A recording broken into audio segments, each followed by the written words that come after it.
This is Tom Schreiber, and you're listening to Pro Lacrosse Talk. Tom Schreiber. Sidearm whip, scores! Now in front, Pennell scores! Paul Rabel splits two and scores! Kylie O'Miller showing off those shifty skills. Kelly, not shy, bounces one home! What a start! Welcome to the Pro Lacrosse Talk podcast. I'm Hutton, he's Adam. Together we have all the latest news from all your favorite professional lacrosse leagues. We're here with one of the stars of the Premier Lacrosse League and National Lacrosse League, Tom Schreiber. Tom is a member of the Team USA that went on to win the gold medal at the World Championship in 2018. Tom played at Princeton University, where he was a Tigers all-time leading scorer from the midfield with 200 points and a four-time USILA All-American, winning the McLaughlin Award as the nation's most outstanding midfielder in his junior and senior seasons. Professionally, Tom has also earned multiple MVPs, a Rookie of the Year honor, and professional championship. He currently plays for the Archers Lacrosse Club in the PLL and Toronto Rock in the NLL. Tom, thank you for joining us today. No, of course. I'm excited. Thanks for having me.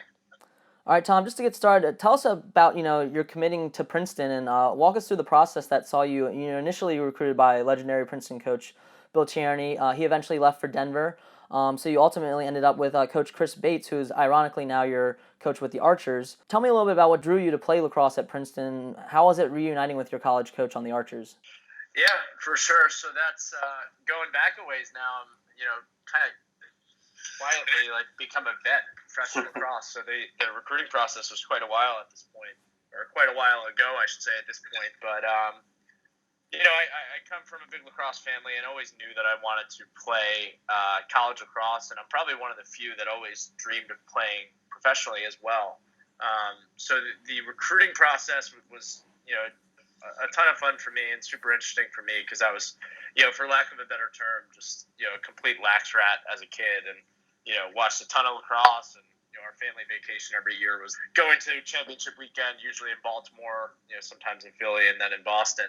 But for me, I always knew I wanted to go to the best academic institution I could go to, while giving myself the best opportunity to go compete for a national championship. So in Princeton, at the time, Coach Tierney had just brought in the number one recruiting class, which was 2 years in front of me, with the likes of Tyler Fiorito and Chad Wiedmeyer, Jonathan Myers, John Cunningham, Mike Chanenchuk, a couple other studs. So at that point, and kind of evaluating my options, I had a hard time finding a better place than Princeton academically. I know I'm biased as a grad nowadays, but that was always important.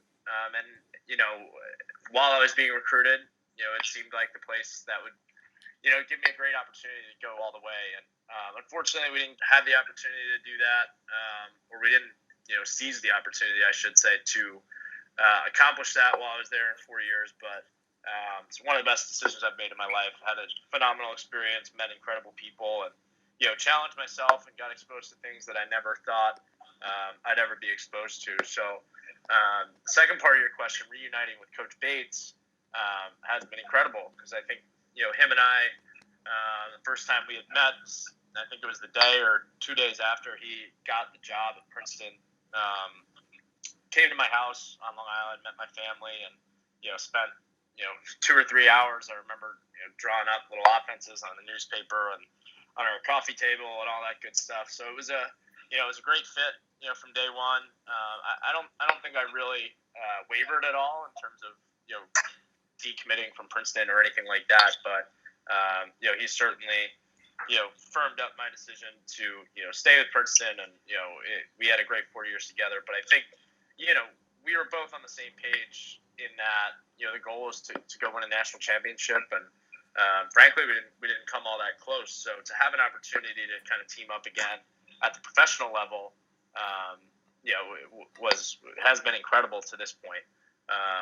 When I saw that there was an opportunity that we'd play together, and knew that there was some interest on his side to coach in PLL, and given his experience playing in the NLL and just being really all over the place in lacrosse as a player and a coach, and I think it was just a great fit. So it's been a fantastic opportunity, hopefully for both sides, but definitely for me.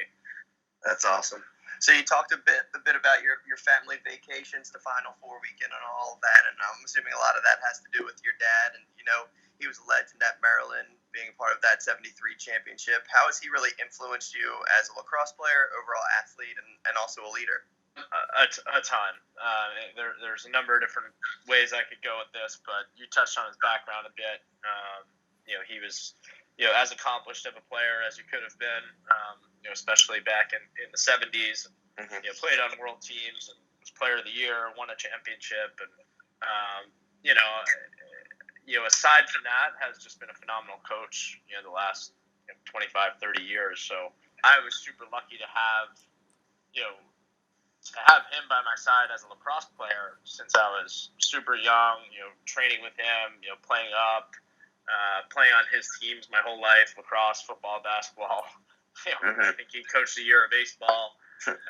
So we were always really tight, and I think the couple of messages that he really preaches to everybody, are something that was obviously hammered home for me, year in and year out, and I think had a huge impression on me, and a lot of it's just centered around doing extra work and making sure that you're over prepared for your games and you're always learning and you're never really satisfied. So that's persisted into today.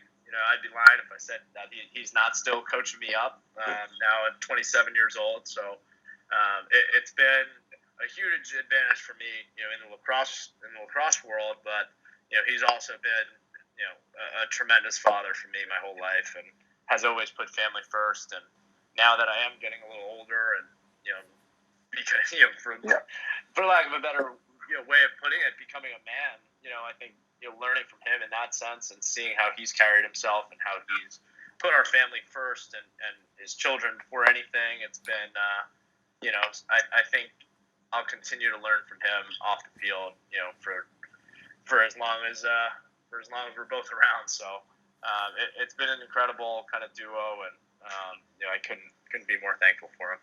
Me and Adam both come from lacrosse families as well, and I think that family aspect of lacrosse is something unique to the sport.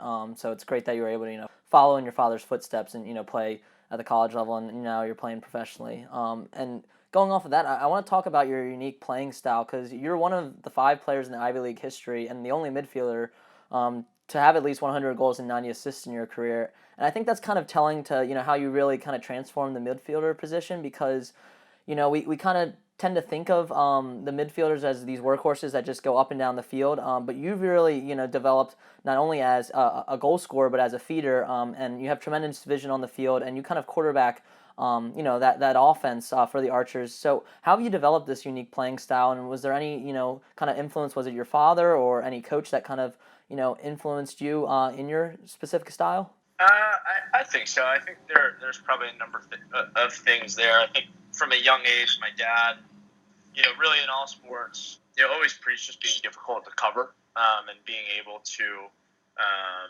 be successful in a number of different ways. So in other words, be versatile, and be dangerous in a number of different ways. So, I grew up as a point guard in basketball, as a triple option quarterback in football. So I had a ton of experience just kind of analyzing defenses and kind of being a facilitator and more of a distributor. I think in hoops I was definitely more of an assist man, and kind of drive to the hoop and either try to finish it laying it up or dish it to someone else. And then in football, I think like a lot of other lacrosse players, Ryan Boyle comes to mind. That triple option, there's a pre-snap read where you're counting the defense and telling your team which way we're going. Then you're reading body language and movement of a D tackle in a split second, and then right after that you're making another decision whether to run the ball or pitch the ball. So I think a lot of my approach to lacrosse is kind of based in that. I think a lot of what I'm doing out there is kind of reading body language and trying to anticipate where defenders will be and anticipate where my teammates will be. And I think that's also been a bit heightened, as a feeder, just because I've had great players around me really my whole career. So, having Mike McDonald for 3 years at Princeton, and playing with Marcus Holman really my whole professional career, guys that are just really opportunistic and that can put the ball in the back of the net. And I think, over time, I realized I, kind of had a knack for it. And if we're trying to score goals, I'm going to give the ball to someone who puts it in. Quite a lot. So I think playing with guys like that and just kind of being used to, analyzing while, attacking, I think that's, where that's kind of come from and where it's rooted. No, that's awesome. And kind of going off that playing style, you'll be entering your 4th season now with the Toronto Rock in the NLL. How has kind of the indoor game kind of shaped how you are as a field player, and what has that kind of transition like been from field to box? Yeah, so I think it's just, added new layers to kind of my field game, and I think that's, an advantage for someone who is, particularly the youth kids, that are trying to take their game to the next level. There are just skills in there that you're forced to develop. So it's being comfortable with bodies around you and, getting used to that pace and being able to operate in small spaces with and without the ball, and being pretty gritty and obviously nowhere to hide in those small spaces, and getting used to physicality, getting used to speed, as I mentioned. Sure. So I think all of that, I would hope has affected my field game, in a number of ways, just kind of being a bit more comfortable and absorbing contact, and, being able to release the ball a bit quicker and, fit the ball in smaller spaces, whether it's shooting or feeding.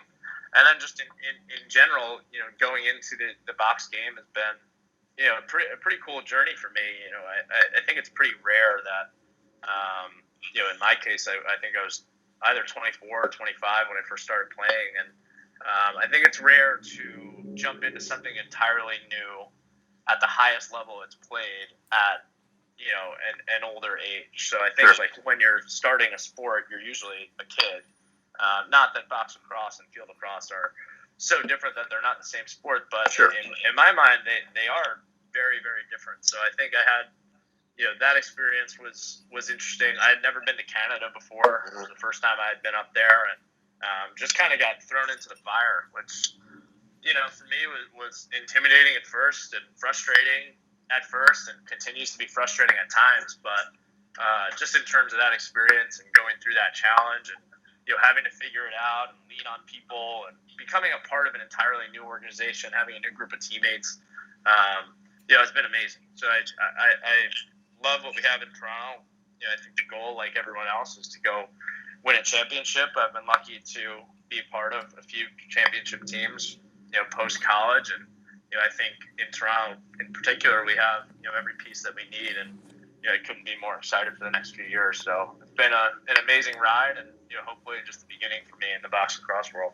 No, that's awesome. I mean, it's amazing that you've been able to make the jump, so seamlessly. I mean, you were Rookie of the Year your first year, but I know you actually struggled with some injuries early on when you first joined the NLL. I think you partially tore your PCL. I actually had a similar injury that sidelined me for a little bit my senior year. And I know what it kind of takes to, it takes a lot of patience to heal that injury. Walk me through your experience coming back from that injury, and how's that helped you take further care of your body as you get older in your career? Yeah, so it was year 2. We were about halfway through our season, and felt something happen in my leg. We weren't really sure what was going on. Doctors, after the game said it's potentially an ACL, which was scary.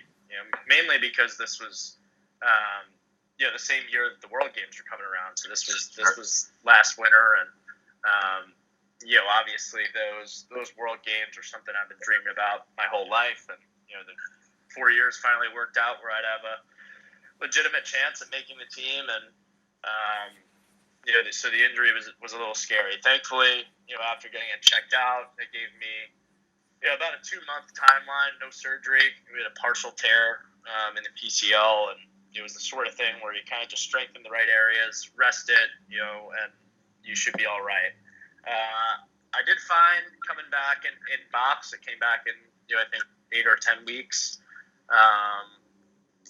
Felt relatively normal, and then struggled, coming out and playing with Ohio and MLL.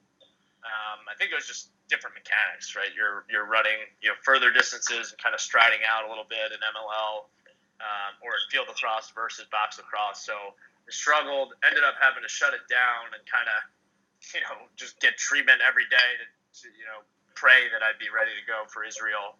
Thankfully, we were able to do that. Kind of got through and decided to get a little cleanup surgery here in the fall. But To your point, the injury thing is tough. I've been pretty lucky in my career. I've had a couple injuries, a couple surgeries that have always kind of been able to wait after a season. So these last 2 years were the most games I've ever missed, which is hard.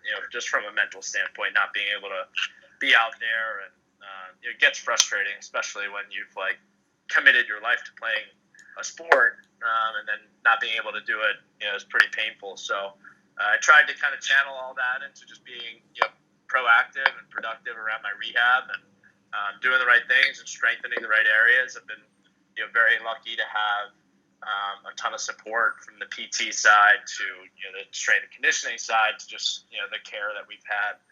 Really at all the teams that I've had, just from a team doc and trainer standpoint. So, just followed directions and made sure I did all the workouts and all the right rehab routines. And thankfully, since that surgery, I haven't had any issues in the box season this year or thus far in field. So it's definitely a challenge, but something that thankfully we were able to kind of overcome and hopefully learn a few kind of life lessons as a result. That's awesome. So moving on to some happier things with the outdoor game and the PLL. Could you talk us through when Paul Rabel kind of approached you about starting the new league and why it appealed to you, and kind of what were your thoughts on joining it as a player and obviously as an employee of the league as well? I mean, it was really interesting. It's not something that you'd ever think would happen. Sure. And it was a few years ago at this point, so I did know Paul a little bit. It wasn't like he was, it wasn't someone I didn't know, but at the same time, it still came out of nowhere. I remember it was him and Mike Rabel, his brother and co-founder of PLL, said, "Hey, we want to discuss an opportunity with you." And I figured it was a camp or something like that. Sure. No idea of the scope of this thing, and at first I think I was pretty skeptical. And then the more I talked to Paul and Mike, the more I kind of understood their vision and Sure. Understood what they were trying to accomplish with lacrosse. And for me to be part of potentially growing this into something bigger, was really attractive, and the opportunity to kind of work in growing this business and being a part of building it, I think was something that was also really attractive to me. So hearing kind of the grand plan to grow this thing, the opportunity to get some more eyeballs on lacrosse was really attractive. Not from I want to go play in front of thousands of people, because I do for sure, but the driving force really at the end of the day was to just take this game that has been such a big part of my life, and put it in front of as many people as we can in the best light possible, and hope that as a result the entire game becomes more mainstream. And if you really break it down into a few sentences, for me personally, I love this game. It's my favorite thing in the world to do. It's been the biggest part of my life for my entire life, and the opportunity to build something that could potentially grow this game, into a mainstream sport alongside somebody that I idolized growing up, was something that I couldn't pass up. So that was kind of the decision process for me. And as this has grown, and there's been a few pretty surreal moments to see people in the stands and to see this thing on NBC Sports and to see everyone come together from teams and logos and all that stuff, to kind of see that stuff originate on a document on my laptop into it becoming a reality has been pretty amazing. And it's been a thrilling ride thus far. And I'm sure at some point I'll be able to look back on all this and really appreciate it to its fullest. It's something I'm grateful for day to day.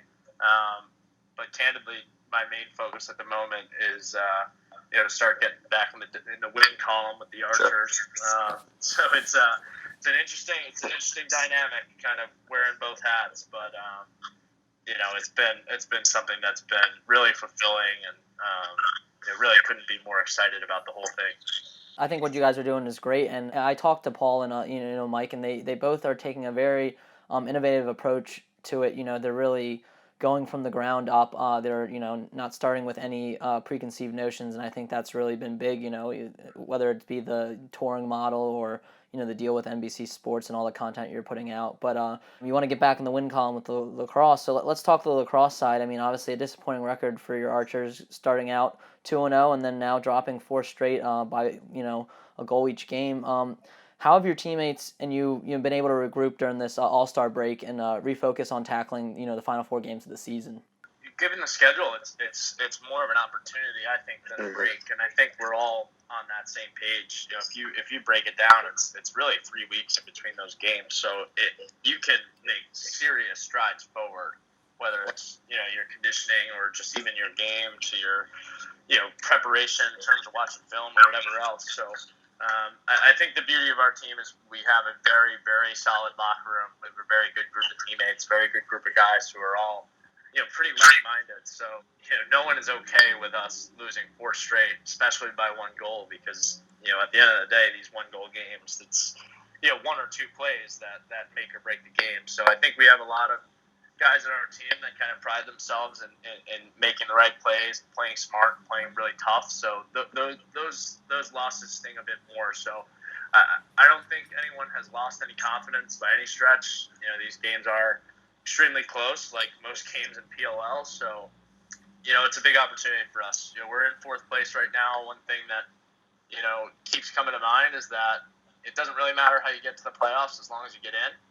So we're not stressing too much about, hey, we got to win every single game and got to hope this and this happens. We're just trying to put our best game out there every time we go out there, and we feel pretty confident it'll be enough. I think there are a few schematic changes and little things that we'll kind of unveil going forward, but at the end of the day, it's just about making that 1 or 2 more plays that I alluded to earlier. And I think given the character and kind of the makeup of this group, I feel pretty confident that we'll be able to do so. That's awesome. So speaking of kind of team connectedness and cohesion, it seemed like last summer with Team USA, you guys were a really strong unit. Obviously, it ended up with a gold medal around your neck, you being named outstanding midfielder of the games, and you scoring the winning goal against Canada in the gold medal game. How was that experience for you in Israel, obviously, and is that kind of where the Captain America moniker kind of came from for you? I'll start from the back there. So Sure. The Captain America thing happened prior to that. Okay. In Toronto. Just Andy McNamara, who's the one of our broadcasters for our home games, I guess coined it at some point. Okay. I think I've always just kind of appreciated the gesture and but have been I don't think it'll ever be something that I'll embrace. I think I kind of struggle with it.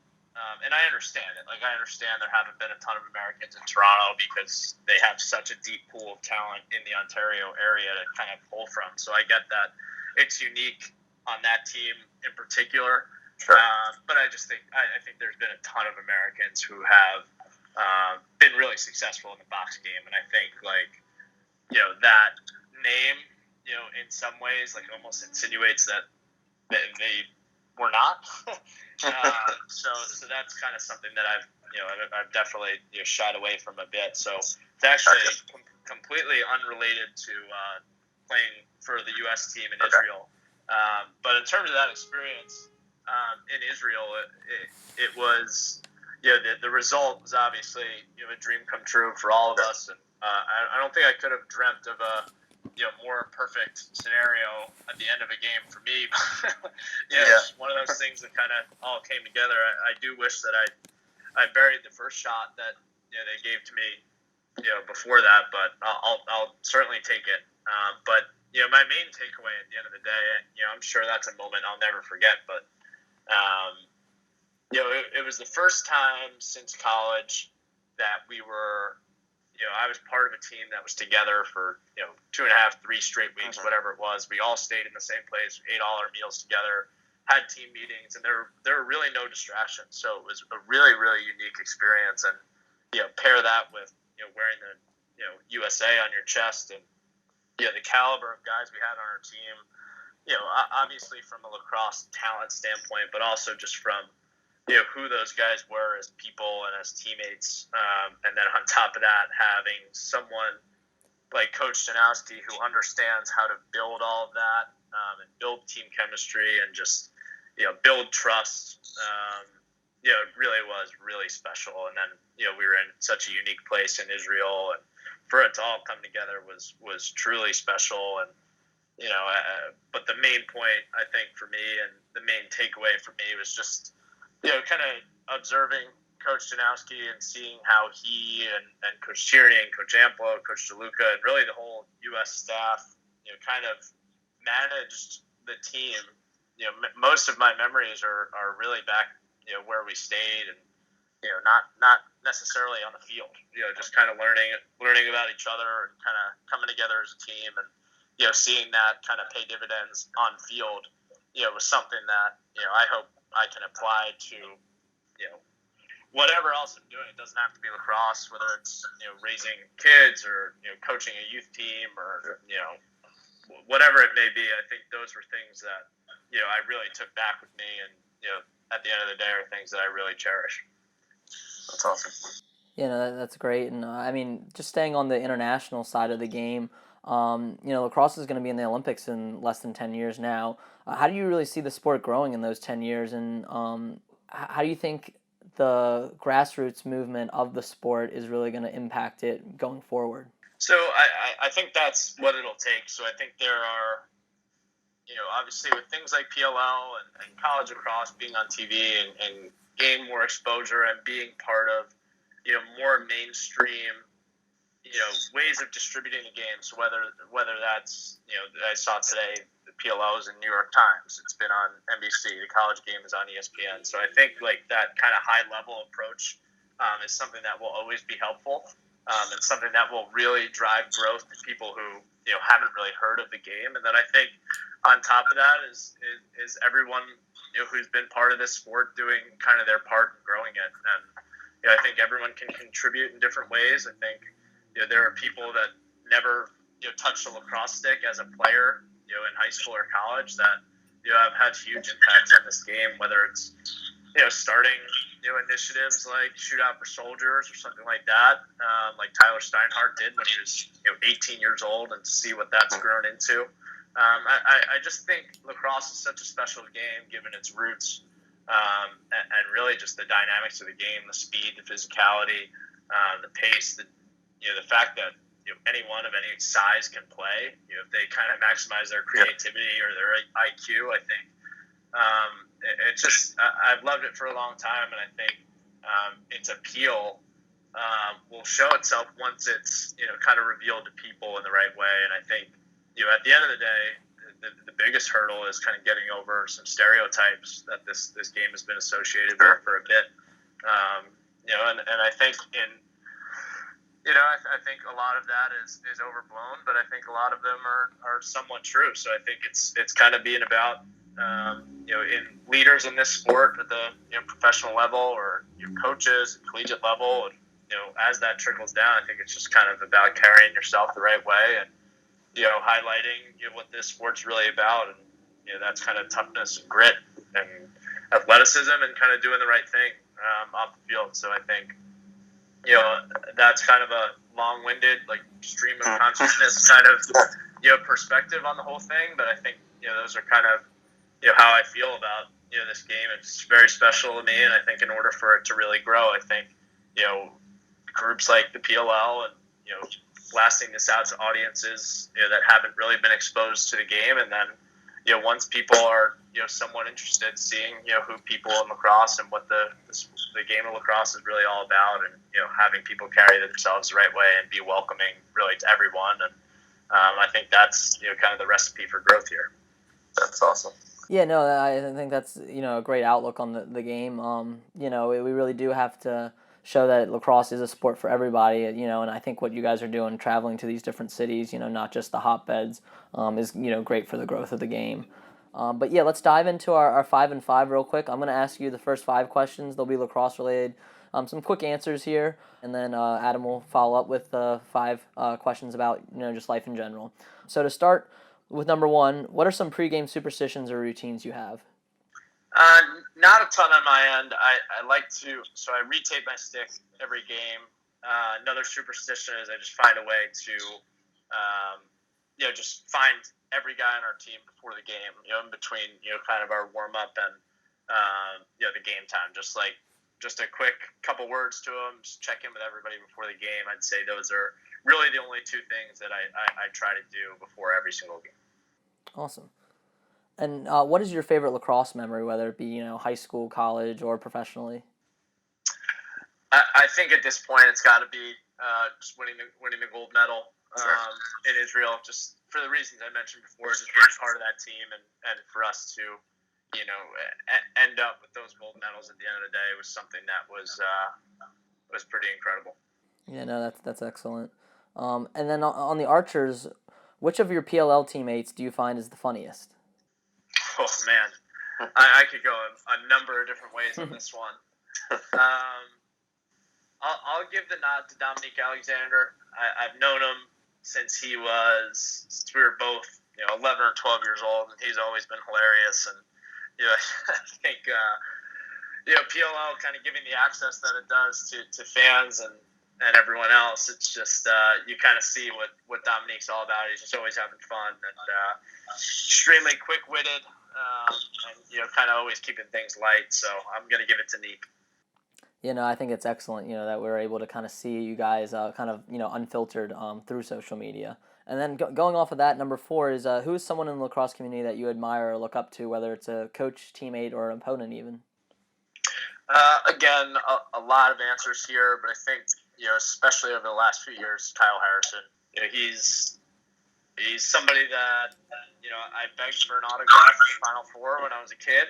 I wore his arm pads in middle school and all that stuff, and to see that relationship form into a pretty close friendship has been pretty incredible. And I think you'd be hard pressed to find a more popular person in the lacrosse world, and that's just for good reason. He's just an incredible person, extremely smart, extremely thoughtful, nice, extremely generous, and then at the end of the day, again, one of the most hilarious people I've been around. So I'm definitely going to go with Kyle on that one.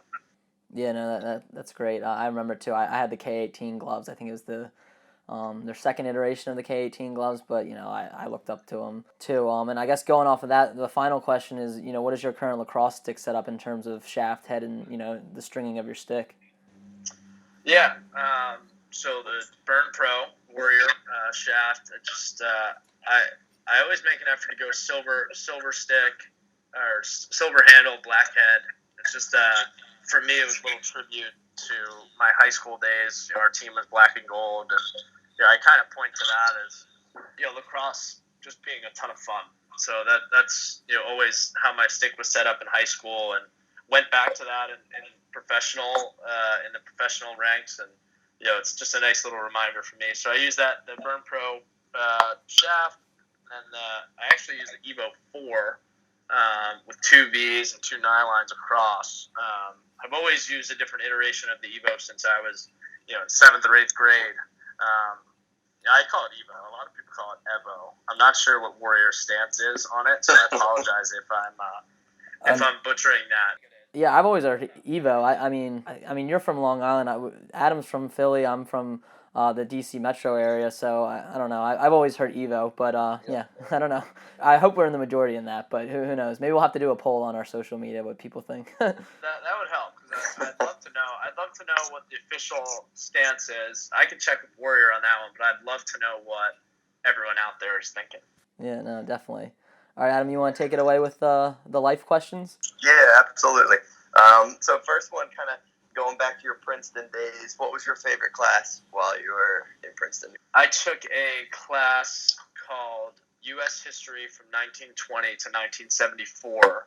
I enjoyed it mainly just because the professor was just incredible at delivering what he was teaching. So he was just, every class felt like I was, watching a movie or watching a TV show. He just had a knack for explaining it and taking us through it. And then, the readings were super interesting. It was a history class, and it required a ton of reading, and a ton of discussion, analysis, and whatnot. But Professor Kevin Cruz at Princeton, I believe, I was either a sophomore or junior. It was my favorite class, probably by a long shot. That's awesome. So obviously, people mostly know you for your on-the-field success, but what kind of hobbies do you like to do or activities outside of lacrosse? I'd say a big part of my life is lacrosse at this point. I'll get back to an answer, but I think, I play, I do some coaching, and then, my quote-unquote real job is working on the PLL. So it's a pretty lacrosse-heavy lifestyle, but I'm a big stand-up comedy fan. I try to get to a comedy club every once in a while. I like music. I'm kind of always have my headphones in, whether it's music or a podcast or something like that. I'd say I'm always trying to learn, so I'm pretty curious with that sort of thing. So like I said, podcasts. I read a bit, and when I can, when I'm pretty much off Long Island, really, I try to get a hike in. But I wouldn't say I'm like a veteran outdoorsman or anything like that. But those are a few of the things off the field that kind of pique my interest at the moment. Sure, yeah. So, and you talked about Long Island there a little bit. What's your favorite thing to do or place to go when you are on the island? Probably the beach. I think just the proximity to the beach has always been cool. There's a ton to do on Long Island. Like, there's just a lot going on. I should just say whatever Connor Farrell said for his Long Island thing. The pizza, the bagels, and all that stuff. But I have a ton of family here as well, so that aspect of it is pretty cool. My mom is one of 7. Most of her siblings, raised a family here on the island, so I have a bunch of cousins around. My family's still around. I probably lived 25 minutes from where I grew up, and probably just proximity to all my family, and then the beach. That's awesome. So you talked a little bit about kind of those hobbies on the side that you like to read. Are there any books that you've read lately that you'd suggest to a teammate or someone else? I think it depends on their interests. I think all of Tim Ferriss's books are interesting if you're looking to kind of explore different ways to be productive and/or learn new things really about anything, just kind of optimizing your strategies or whatever else. So I would kind of look into anything like that. If I don't have like a specific topic that someone's looking for, I'd probably recommend those for sure. That's awesome. I literally actually yesterday just got done with the 4-hour work week, so we're on the same vibe when it comes to that. That one's a life changer. And he's a fellow Long Islander and Princetonian, so I'm hoping one day I can kind of make that connection, and I'm still advocating for him to get Paul Rabel on his podcast. Yeah, absolutely. He has so many interesting guests on there. I'm surprised it hasn't happened yet. So I'll throw some tweets and whatnot at him too to advocate for that. I think it would be a slam dunk. I think it makes perfect sense. So I think at some point that will happen. And when it does, hopefully they can point back to this podcast as making it happen. Absolutely. Yeah, no, definitely. I mean, I'm a big Ferris fan too. I listen to his podcast a lot, and I've actually been reading the 4-Hour Body. But yeah, it's funny that we're all on the same page with him because he's definitely influenced how I kind of take my approach to work and life on the side as well. So, but Adam, go ahead with the final question. Yeah, absolutely. The easy one, toss up probably. What's your favorite meal, and do you prefer to dine in, take out, or cook at home? So I'm laughing because most people who know me pretty well know that I'm just a huge fan of diners. So I'm like 2-3 times a week. I'm breakfast at the diner solo. Usually it's either a quick film session for me or just like a quick way to like kind of reset. Take some notes on, the day and whatnot. So, definitely diner out for breakfast is my ideal, meal. And then, favorite meal is probably something seafood. related. I kind of just love everything seafood. Probably some sort of like mussels starter, and then probably a good fish or like a lobster tail or something on the side. Best food I've ever had was in Uganda for Fields of Growth back when I was in college, which eventually kind of spawned the Uganda national team. But we were out in the village for quite a while, and I think it must have been, felt like 1,000 degrees, but it was probably high 90s, and I think we missed breakfast or missed lunch or something, and they came out with these fresh pineapples, and it was just the greatest thing that I've ever had. So I definitely have to mention that in anything food related. That's awesome. So hopefully when the Archers are in championship weekend in Philly, you'll be able to hit up Penrose Diner, since that's literally right down the street from where my parents are. So that's a good one if you want to hit it up while you're in Philly during championship weekend. Oh, that's huge. I appreciate that. I'm always open to diner suggestions. Kind of the grittier, the better. Yep. Like hopefully it's cash only sort of place, like 4 or 5 things on the menu, like black coffee, eggs, bacon, like nothing crazy. Absolutely. I don't know what it is, but I've always kind of gravitated toward that. Yep, absolutely. Yeah, no, that's great. And we're going to just wrap up now with one final question. You kind of touched on it, a little bit earlier. Not only did you have aspirations to play in college, but, you also did want to be a professional lacrosse player. What is some advice, Tom, that you have for a young player looking to one day play professional lacrosse? There's a few things. So I think most importantly is always find a way to enjoy it. So I think there's a lot of times where someone wants something really badly, and there's this notion out there that it has to suck, like it has to be really hard, and it has to be no fun. You have to give up everything to do it. And I think that's part of it. So I think sacrifice is part of if you want to be great at anything, and lacrosse included, sacrifice is included in that. But making those sacrifices fun and enjoying what you're doing, I think is something that I've forgotten at times in my lacrosse career, and has had a negative impact as a result. So I think enjoying it, and then like my dad has always said, he's always called it an edge. Like, how are you going to get your edge? And I think what that boils down to is while you're at practice or while you're training, giving it 100% and getting the most out of it and listening and doing all the right things is checking the box. So you have to do that. And then on top of that, right, that's how you get good. And then I think if you want to be very good, great, elite, it's what you're doing on your own. It's the extra stuff and, committing to, a certain process and, whether that's extra work with your stick, extra conditioning, lifting, whatever it may be. At the end of the day, it's really just a math equation. If you spend more time on it, you're efficient, and you're always hungry to get better, and you can kind of stay committed to something for a long period of time, and even when you don't want to, and find ways to enjoy doing that. I think that's kind of your winning formula if you want to take your game to the next level and play at the highest level. And then I think the added part to that is I think every college coach in the world loves someone who hustles, who's a great teammate, who's coachable, has a great attitude. So controlling things that you can control, and just your attitude and effort, and then putting in the work to kind of develop your intangibles and the things that will make you an elite lacrosse player. So I'd say that's probably my advice for a young lacrosse player trying to take it to the next level. That's awesome. That's some solid advice. Hopefully some of our younger listeners take that in, because I really agree with a lot of what you said about, the effort that you put in is what you kind of get out. Thank you again for joining us. No, this was great. I really appreciate it, guys, and definitely appreciate you guys shining a light on the professional game. And, hopefully we can all grow this thing together. And at the end of the day, Tim Ferriss will give us a shout out someday. That sounds good to me. Definitely. We're going to hit him up for sure. All right. Well, thank you so much, Tom. Take care. You got it, guys. Have a good one. So you just heard our interview with Tom. Adam and I both enjoyed interviewing him and hope that you as listeners enjoyed it too.